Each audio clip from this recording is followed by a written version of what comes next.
Looks like a lot of people have joined. We're going to kick this off because I know you have a lot of good content. I want to make sure we give you time to get through it all. So I'm Danin Dia. I'm co-founder of Infinite Ties. Thank you so much for joining us this week for this weekly session. I've invited in my good friend and CAS leader, Kristen Badar. She's from the firm BST, and she's been a CAS leader. Gosh, Kristen, how long? How long have you been doing it? Well, we were just talking about this. 2000 and late in 2017, I started. But for the first 2 years, I made the dreadful mistake of still being a part-time tax partner. So we can talk about my We'll mistakes share today. some of those mistakes. Yes. So So the first 2 years were a little shaky, but right after about 2019, before COVID, we really kind of kicked it off. And I said, nope, I went out. So I feel like I've known you longer than 2017. But anyway, I appreciate you joining us today and sharing, those roller coasters, the secrets to your success, and then how you're thriving right now with some industry specialization. So if you want to go to the next slide and introduce yourself. sure. So hi, everyone. I can't see anybody, so we're just talking into space. I love that. Talk to Um, me. yes, you can see everybody. Yeah. So I'm Kristen Badar, right? I've been with BST now since 2006. I had my own practice. I merged it in with BST. And I still, even though it feels like that was so long ago, I still think that that's an important um, part of my past because I really kind of grew up in the generalist world. And I really, did audited statements, reviewed statements, accounting for clients, tax, we right through to the tax returns for some smaller firms. And then when I merged my practice in with BST, I went to our tax side. So I kind of did a reverse of most people, and I went from small firms to larger firms along the way, as opposed to starting out at a very large firm and then kind of scaling down. So I brought a unique viewpoint to a lot of the clients at BST because we had an audit practice, a tax practice, the very traditional, typical CPA firm. Yeah. So I spent the first bunch of years in our tax side. When I came in, I went to our tax department and I was a partner there. And then in 2017, probably when I was going through a little bit of a mid-career crisis, I decided that I really missed the consulting side. I really wanted to do more of it. I was really tired of charging our tax clients to redo all of their accounting and to complete their books. And how are you managing your business if you don't have good information? And calling the bank to find out your bank balance was not really the answer. So, I really kind of took a focus at that point and went to my partner group and said, this is really what I'm passionate about. And I met you right at a conference, and I came down for the 2-day workshop, and I haven't looked back since. Been great. Well, thank you for sharing with our membership your journey.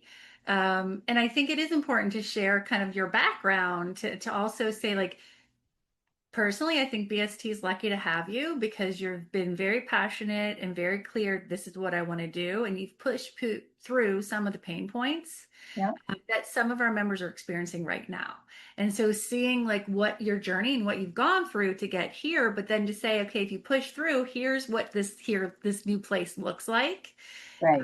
So if you want to share anything else Yeah. along the way, So yeah. we are at BST, right? So it has been a little rocky.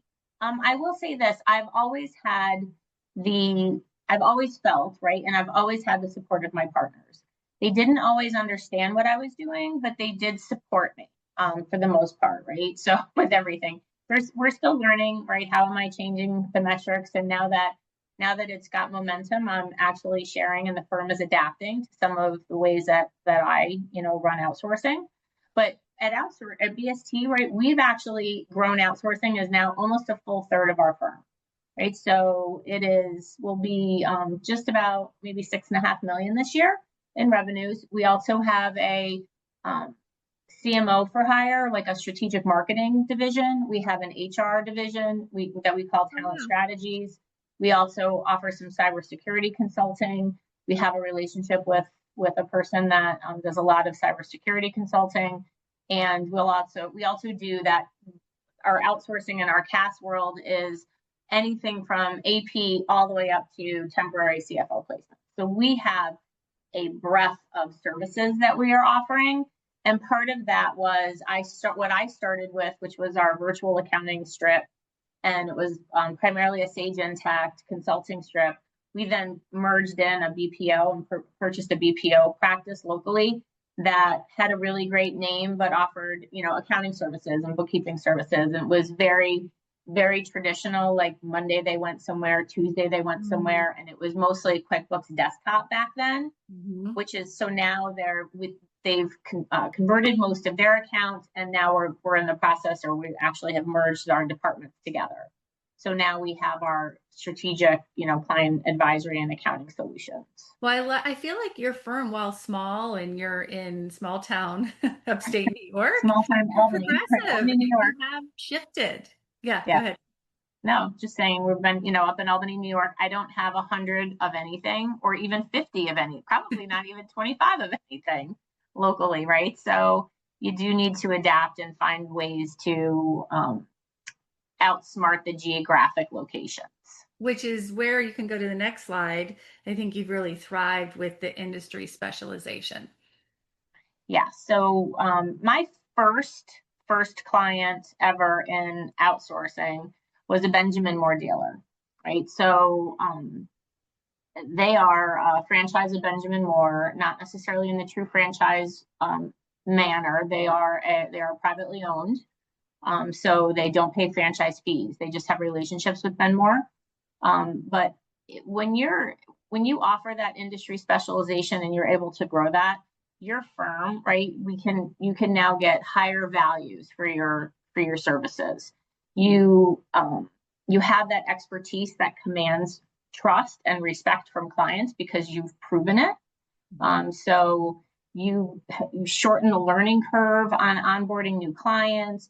You can position your firm to be a strategic partner with specific industries. There are all kinds of benefits with industry specialization within your firm that will lead to your client successes and your firm successes. Well, and I think like having that be your first real, outsourced advisory client, you invested a lot of time, but it was worth it because now you specialize, and they've been able to bring you into Benjamin Moore, who loves what you're doing. And so they're exposing you to other Benjamin Moores, which are not just in Albany, or I think they were in Pennsylvania, weren't they? My second one was in Pennsylvania. The first one is actually close to me. They were opening up locally, but I have other clients in Florida and Texas, and we've had some in Georgia. We've had some in Minnesota, and so it just depends, right? When they start, they're at zero. He's still a client today, and they do almost $5 million in revenue, and they have 4 locations. So and they help them grow through that whole. Was he just one at the time, and you've grown with him? He started with one, and he's done it. He's very smart. He's a very smart businessman.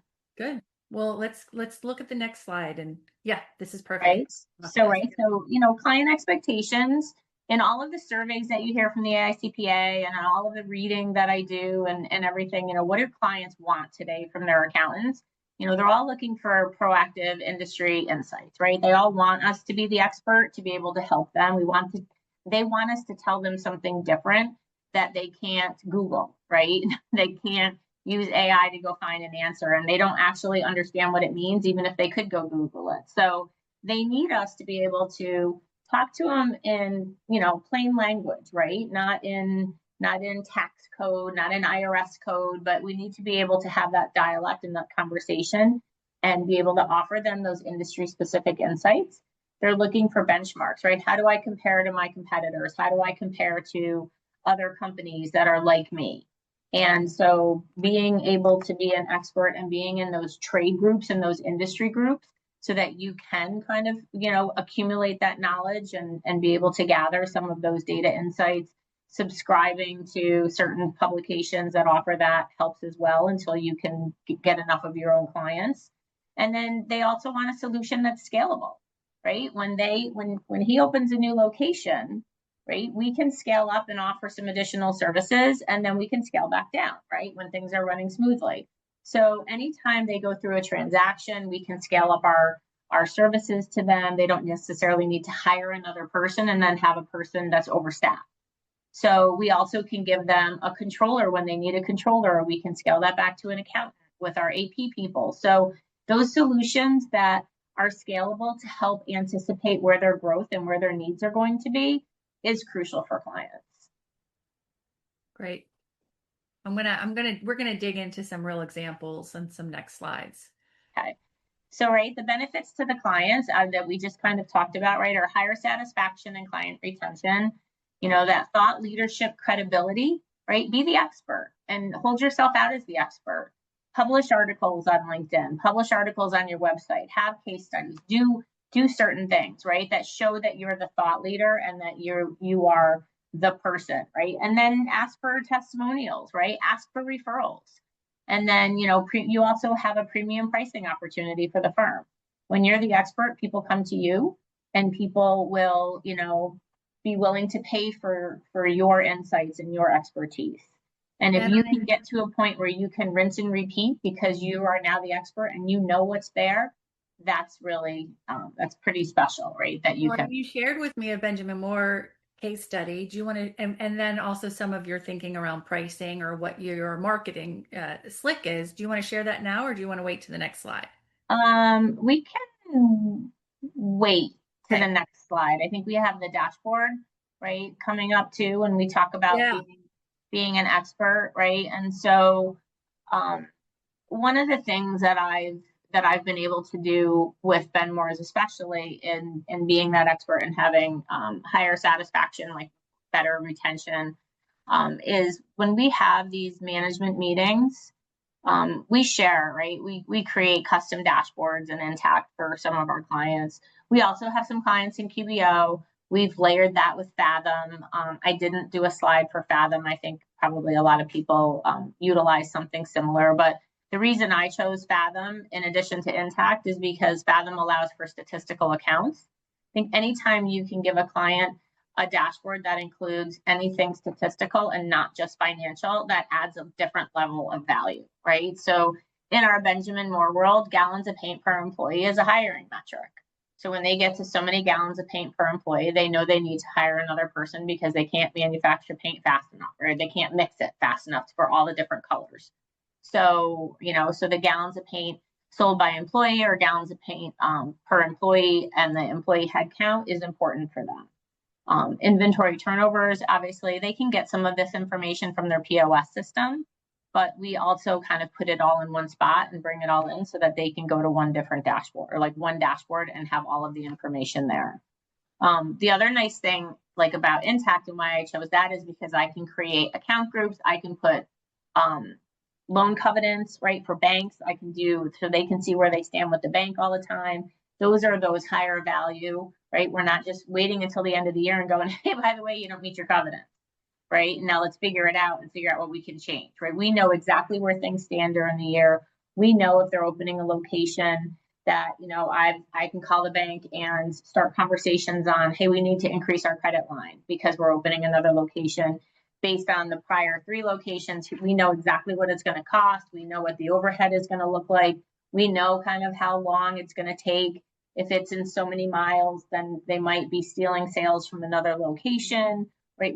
Those are all industry specialist items that, you know, we've been able to learn over the years. And, you know, I'm able to kind of manage the team and manage that relationship to make sure that we're strategic discussions that they're relying on, and all of your experience you can bring to the next Benjamin Moore. But I would think, like, from my view, this is even like a sales tool.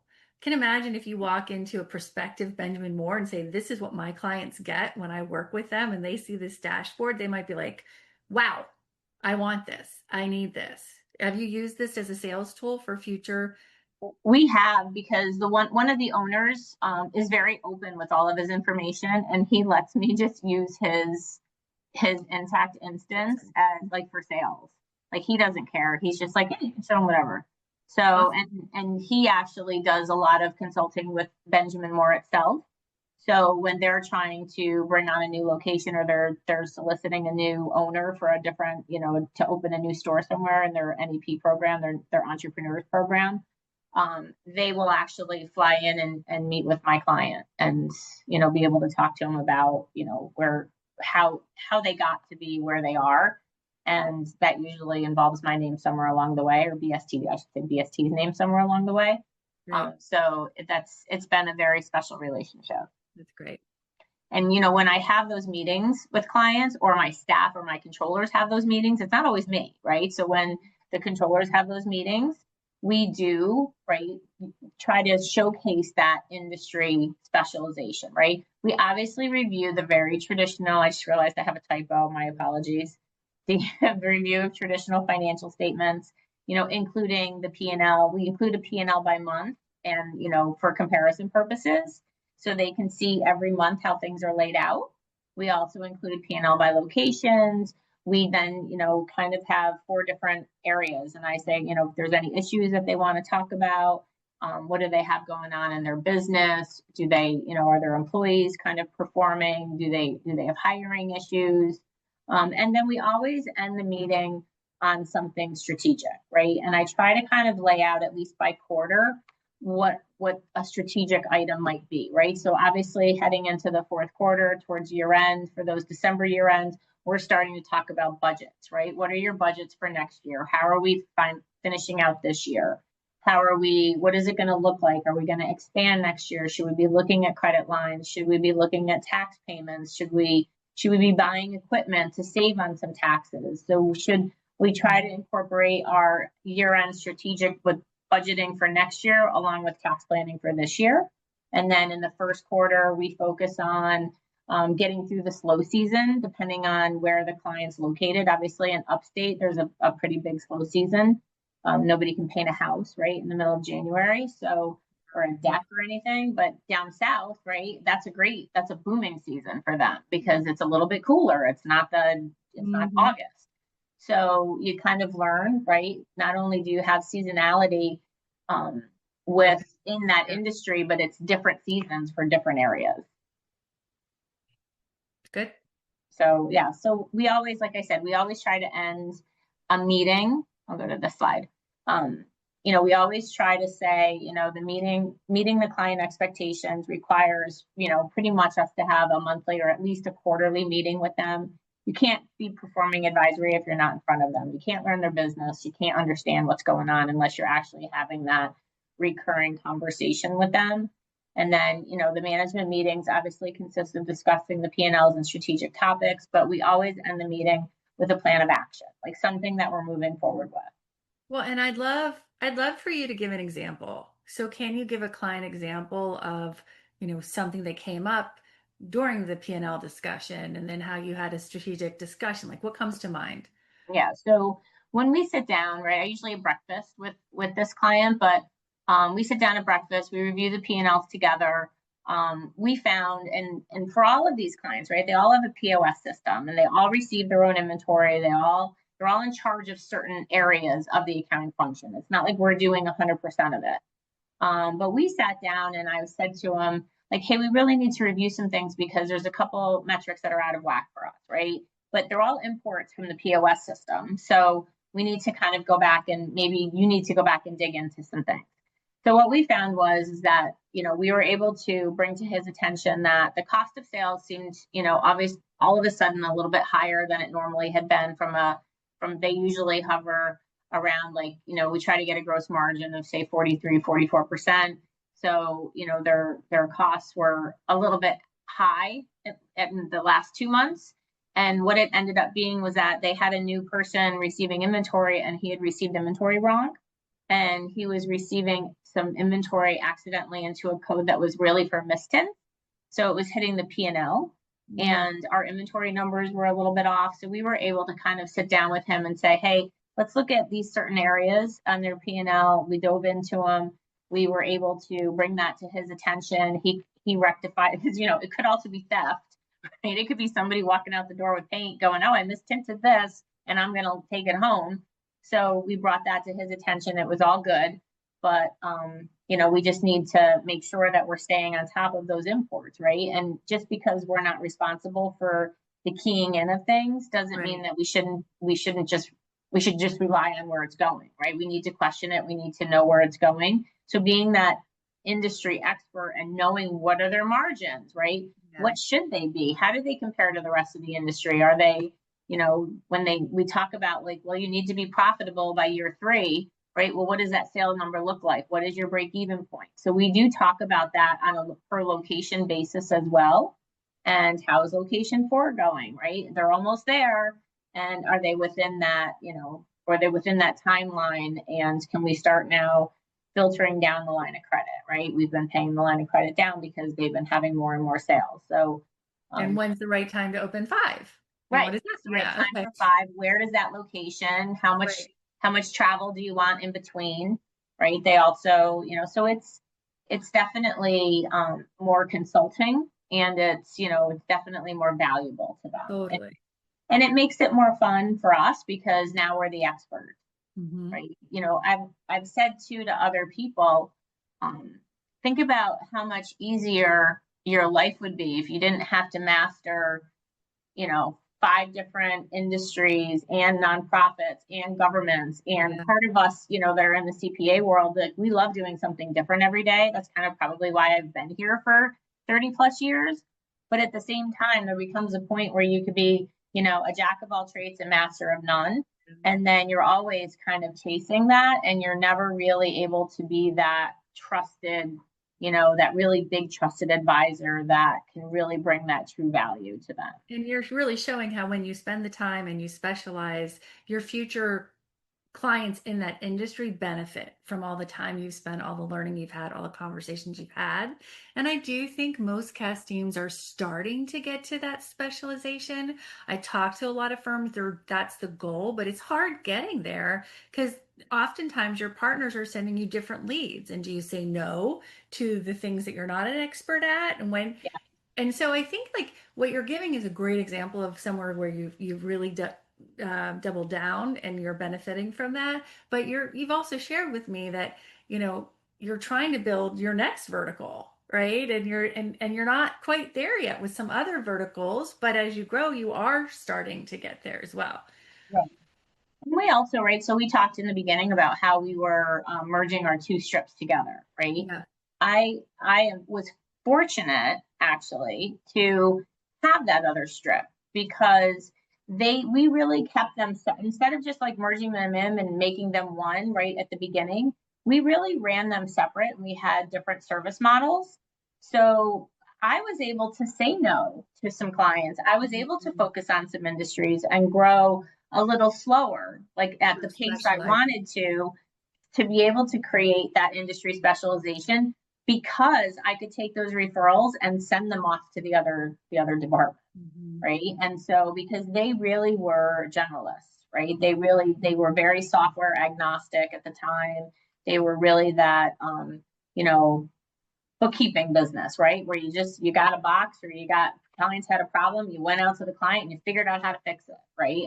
And there is a lot of value in something like that too, but Right. that's not CAS, right? That wasn't what I was trying to build in, within our Intech practice, and within, even you could do it with QuickBooks too, but I just, chose to use Intech. So I was able to have more focus on my growth because I had something else for BST. Would I have maybe gone down that path? I think I still would have said no, right? I was still kind of really focused on what do we want to offer. When I took we still now probably have too many industries that we offer services to. But whenever I took a client, very purposefully, I said, okay, how many more of these do I think we can get? If this is a 1 and done, or a 2 and done, or a 3 and done, I don't want it, because to create the dashboards, to onboard them, to create the specializations, and to be able to offer clients really the level of service that I wanted to provide on the advisory side, it was too much, right? You can be underwater really fast.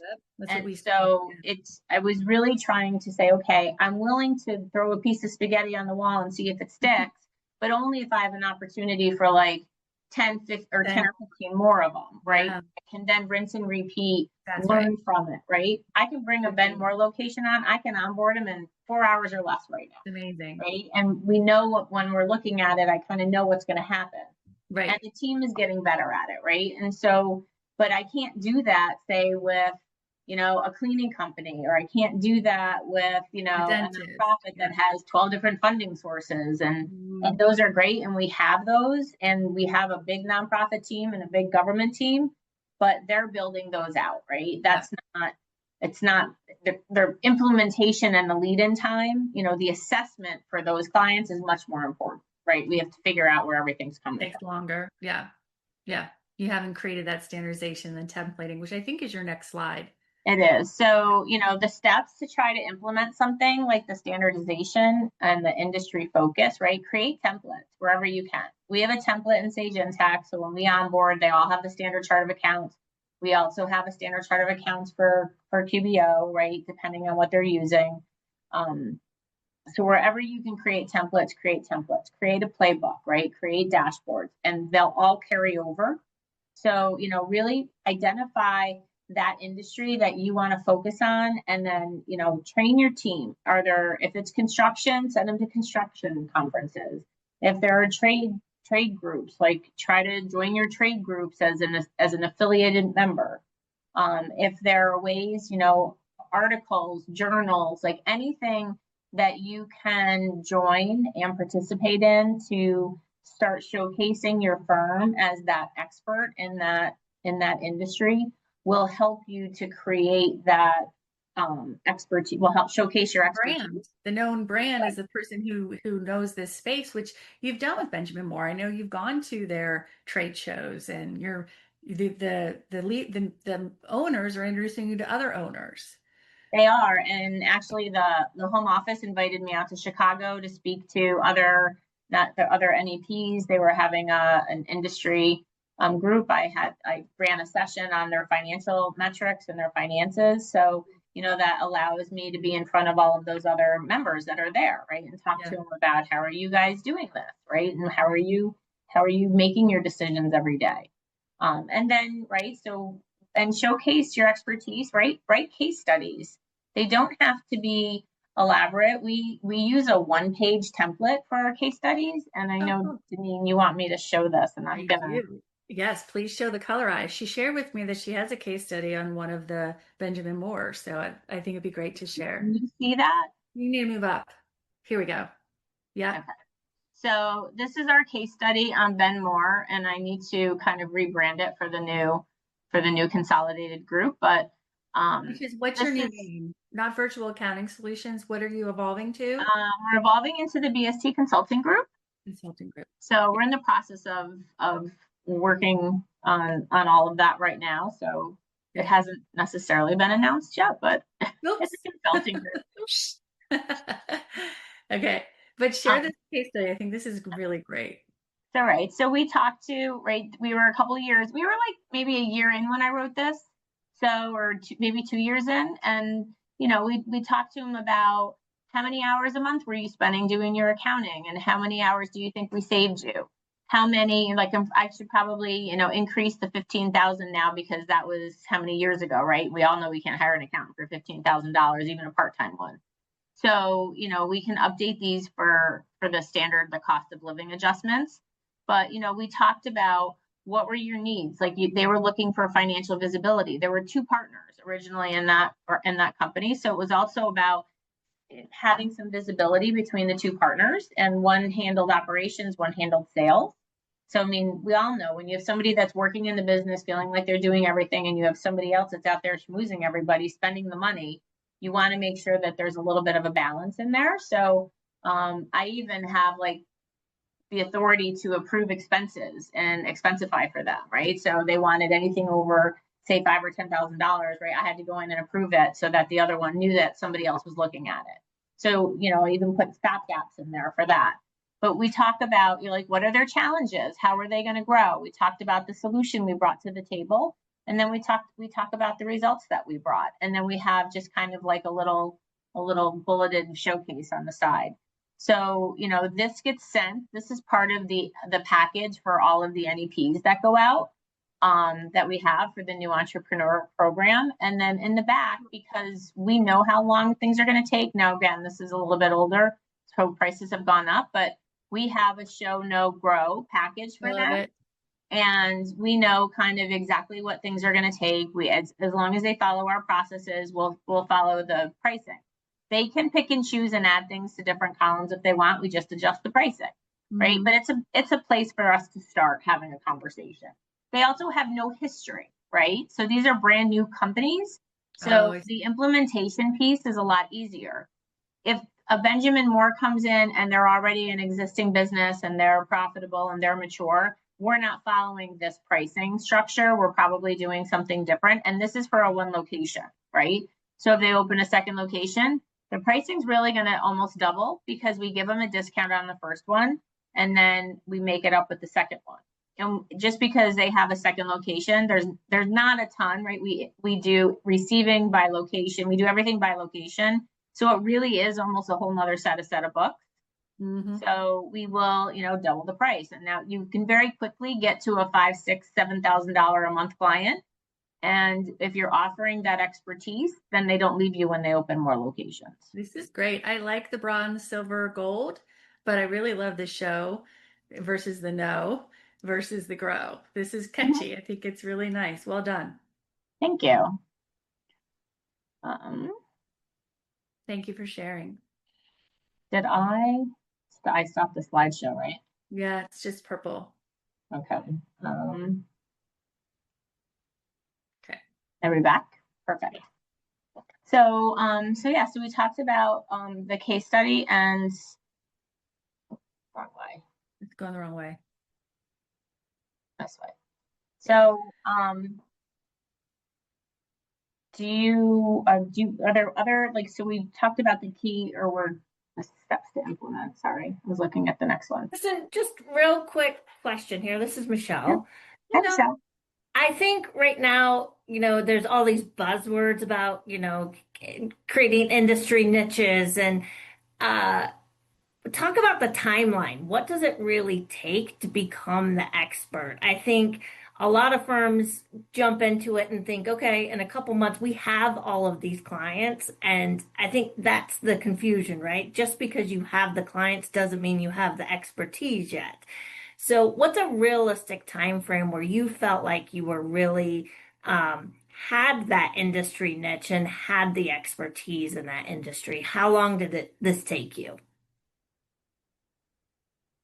A long time. Because not only are you building the expertise, but you're building confidence with the expertise too. So as you do more and more and you layer on more clients, you can't have one or two clients and say, hey, I'm going to be the construction queen, right? Because I have two construction clients. So it took some conversations with the reps at the home office. It took some conversations with building some budgets, and some modeling out, some working with them on their dashboards, and really having at least a year, right? Maybe more, of management meetings, right? And that constant, how can we help you get to the next level, right? How can we help you? What are you looking for that will help you manage your business, right? What are those key, KPIs? And I would have meetings with them that were not necessarily billable, right? They were discovery meetings. So I think when you have those clients that you're really close to in an industry and you can not confide, but have those discussions with them to say, listen, we really want to showcase your industry. We really want to be the experts. What do you are there trade groups that you recommend we belong to? Are there how can we, is there a dashboard, a KPI? Maybe they already have it, right? And they've done it on their own, because we have clients on the tax side, they have their daily dashboard and they have, people leave, 10 numbers on their desk or 5 numbers on their desk every morning. And that's how they're managing their business. I wanted to know what that was, right? You tell me, how are you managing? How can we help you with that? And it's not just, like I said earlier, it's not just financial metrics, right? It's some statistical metrics. It's what makes your business tick, and how is it seasonal? Or are you going to go through slow times? Is it cyclical? Right? I mean, the painting industry is very cyclical, and because people don't paint their houses every year, right? Mm-hmm. So you're constantly looking for that next. And during COVID, everybody painted, right? Because everybody was home.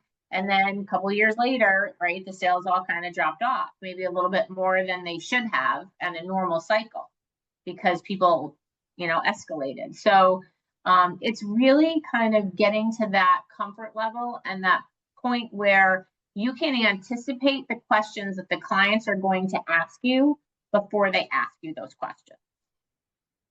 Which I think is a good time to just say, thank you, Michelle, for your question. And we have time. We would love to hear any feedback or any questions. So this is a great time to take advantage of having Kristen here and Michelle. Any other questions, or if anybody wants to share how this has been going for them, what industry you specialize in, this is a great time to. Well, everybody's thinking about their questions, Kristen. I think this is great. So I've got more questions. So how do you bring your staff along in this? Are you documenting as you're gaining knowledge? We talk a lot about experience versus exposure, right? And some of the reason that our staff don't have the experience is because we never gave them exposure. How are you bringing your staff along in gaining this expertise? So the managers come to the meetings with me, right? When I do have, and some clients are small enough that they don't actually get me, right? They don't pay for me, they don't get me. So then they get a controller. So we teach the controllers, but for the ones that, want the insights, right? Then we obviously, I bring the managers along, I help them. For the other ones, I still help them behind the scenes, right? We still have kind of a prep meeting, but the clients, I'm not necessarily client facing for some of those, right? So we try to give them exposure wherever we can. We send them to trainings for their POS system, even though we're not in it. We want to know how to run it if we need to.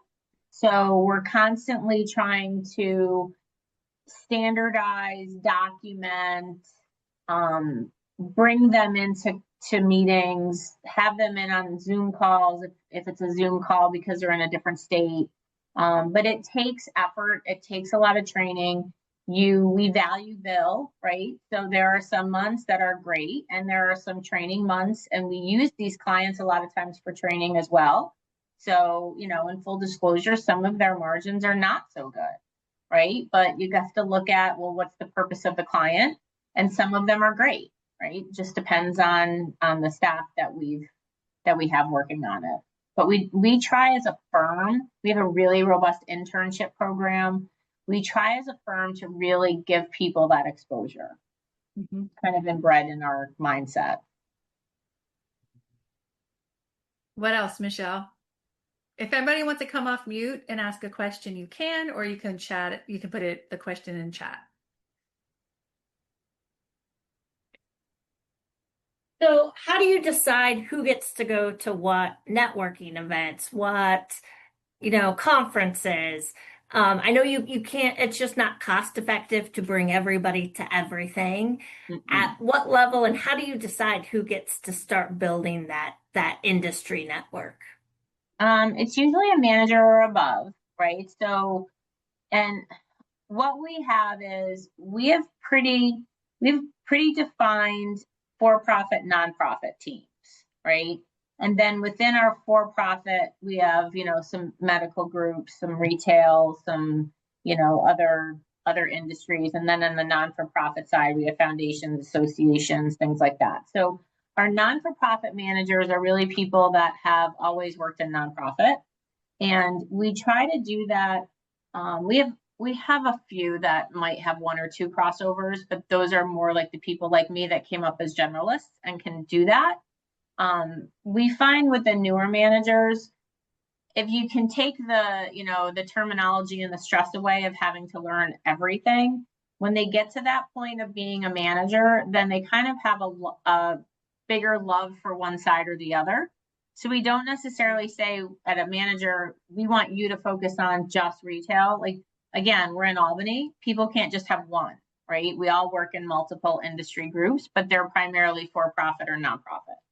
So usually at the manager or above, we'll send out to a like to a trade show or to something else, because we want them to have the capabilities of being able to have some advisory conversations.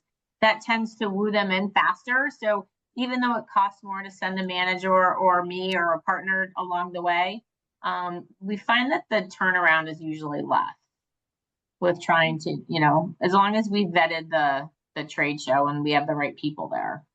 And we have some questions. And so Matthew, sorry, he mentioned that you talked about standardization and templates, Kristen. Yep. And he wants to know, how do you determine how far you can bend the standardization template before you need to move to customization solution as well as customized pricing?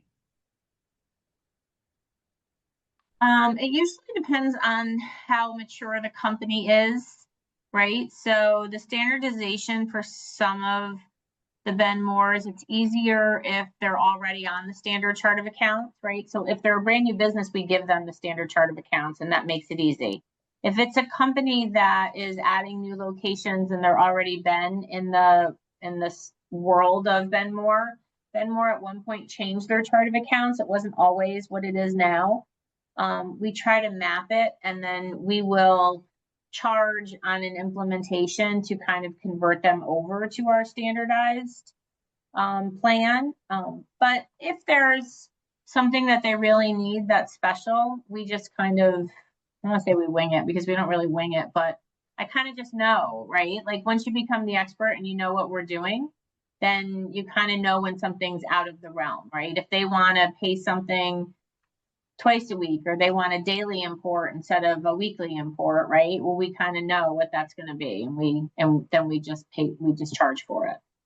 I think there is an art to it, right? Because a lot of times they're coming to you because you are the expert, and you're going to say, okay, we need to put you on our process, our technology, and our people to make it better. But you also are assessing, like, what are you doing that's great versus, so there's an art to, Yes. are they a hot mess and they need our people, process, and systems, or do they have something good here? But I think that the best practice is you are the expert, and you can't let your client tell you how to run what you do. They're coming to you as the expert. So there's an art to it. Yeah. So coming from the tax department, right? I had a different, I'm probably more of a disruptor in the firm. Mm-hmm. In a good way, but like when I started, right, I value build everything. I hate timesheets. I hate entering a timesheet. There's nothing that makes me crankier in this world than entering timesheets, right? But we do it because we're a CPA firm, and that's what I haven't won that battle yet. Ron Baker would be very disappointed in me. I try, but I haven't won yet.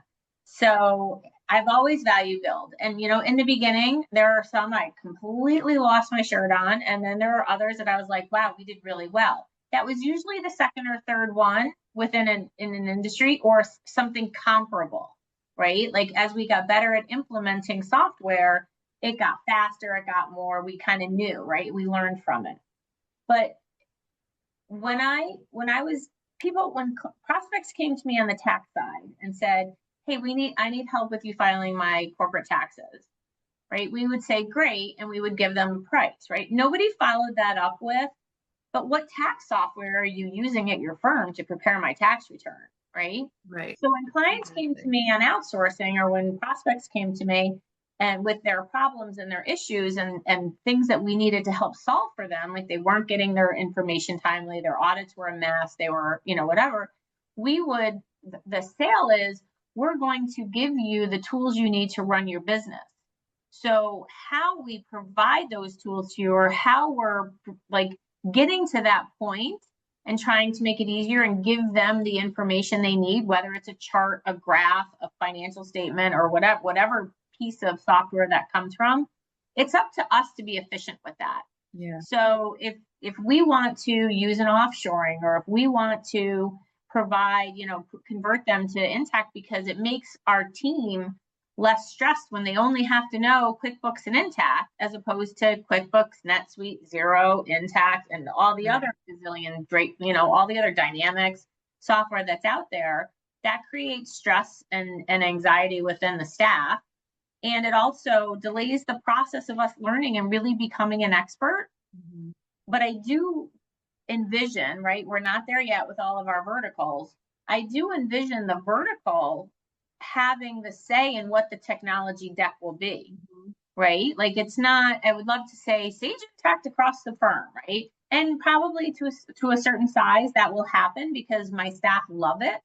But mm-hmm. at the same time, if there's a POS system that works with QBO and it's not necessarily as fluid with Intact, and there's reasons that they need to be in other software within a vertical, then we'll address that and we'll let the team, right, that's running that vertical, we'll let the team kind of decide. It's not, and because they're the ones that need to be the expert in it eventually, We have another question. So the question is, do you have a rotating list of strategic topics for your management meetings?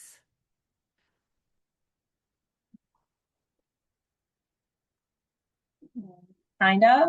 I would say sort of. Yeah. Sort of. It depends. It depends on the client, and it depends on the industry, and it really depends on how advanced the client is, right? And the time of year, if it's year end. Yeah, and the time of year. It depends on the vertical. But yes, for the most part, I try to come up with something when I walk in, because I always want to leave a meeting with an action item, mm-hmm. right? So you always want to leave a meeting with a project, with an action item, with a special, an add-on, right? We're always looking to, I'm not looking to nickel and dime the clients, but we're looking for, hey, is there a project? Is there something? Do we need to build a different dashboard? Do we need to do something? We always have an action item when we leave a meeting. To bring more value. And can you give some examples with Benjamin Moore? Well, I've built new dashboards over the years. There's a new POS system now. There used to only really be one in that vertical, and now there's a second one. So for a while, I was having advisory meetings with that company, trying to help build out some of their exports and everything else. Now they're pretty good in taking some of the market. But right, as that industry expert, the Benjamin Moore said, hey, you need to get in touch with Kristen and her team, because she's providing accounting services and she can help guide you on how those exports are going to look. So again, that just helps to elevate you within specific verticals. Okay. And I thank you too for questions. Any other questions? Michelle, anything else that you want to pose while we have Kristen? Last question, I think. So one of the things we train on is kind of the art of open-ended questions, especially as we're onboarding or learning an industry niche. Do you have favorite questions to get clients to actually give you information instead of yes, no, yep, that's right? Like my husband. I do, because I sat through Barry Ryan sales training. Mm-hmm. So Barry Ryan sales training. That was offered through Intact to the firms in the accountants channel, and it's the art of curiosity. Yeah, selling through curiosity. Yeah. Mm-hmm. Right. So questions, right? My kids are exhausted at the end of the day by all the questions I ask, but clients love it, right? Always ask questions. There's no stupid questions. I like to ask, kind of, what are your goals for the year, right? When you ask questions like that, then that's not a yes or no. I'm not asking, do you have any goals, right? And so it's, what are your top 3 goals? And then it's like, out of those 3, which one would you really like to focus on? What does success look like for you at the end of the year? What is success going to look like for your company, right? What if you were looking back at the last 6 months or 12 months and you said, wow, I'm trying to decide if we had a good year or a bad year? Is it strictly just revenue growth? Is it margin growth? Is it so many X number of new clients? Are you launching a new service line? So it's, what does success look like for you? Because it's going to be different for every client, even within the same industry, the answers will be different. And then we kind of, when we have those management questions or those management meetings, we can bring up and say, hey, when we met last December, you said, well, success would look like this. How are we doing on that path, right? What can we help you to track so that you feel at the end of the year that that your company was successful, but also our relationship is successful. Mm-hmm. So those are the types of questions that I usually, it's all, it's just being curious, right? Be curious, ask why, right? Why is that? Yeah, so, that's the art of curiosity. It's like, don't take the first answer as the answer. Dig in and get down to like the question behind, or the answer behind the answer. Yeah, people love to talk about themselves and their business. And who else do they talk to about their business, but if not you? So that's what we want. And, try to be an active listener and try to document, right, the notes from the meeting. And I usually try to respond with, so what I heard you say was, and rephrase it, and what can we do, right? How can we help, or can we help by doing A, B, and C? And so then they'll answer that instead of just saying, can we help? And they say, yeah, you can help. Okay, well, how, right? So it's trying to just dig deeper.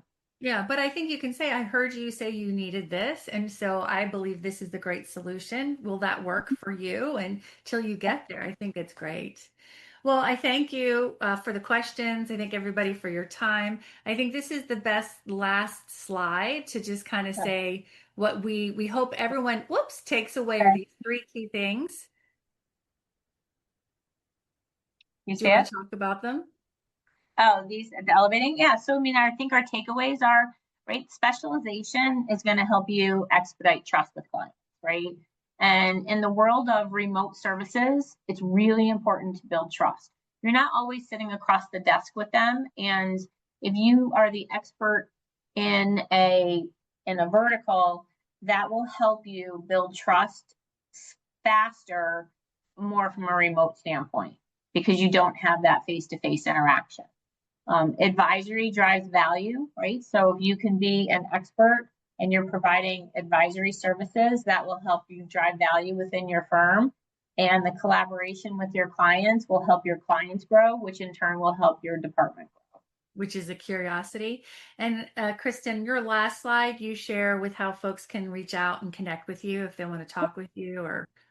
Yeah, well, I think my email is just kbardar@bstco.com. And I think, you can find me on LinkedIn. You can find me anywhere on the website. I'm happy to help. If you guys think of questions later, just reach out. Perfect. Thank you so much, Kristen. I really appreciate your willingness to share. Anytime. Thanks, everyone. Thanks, Kristen. You're welcome.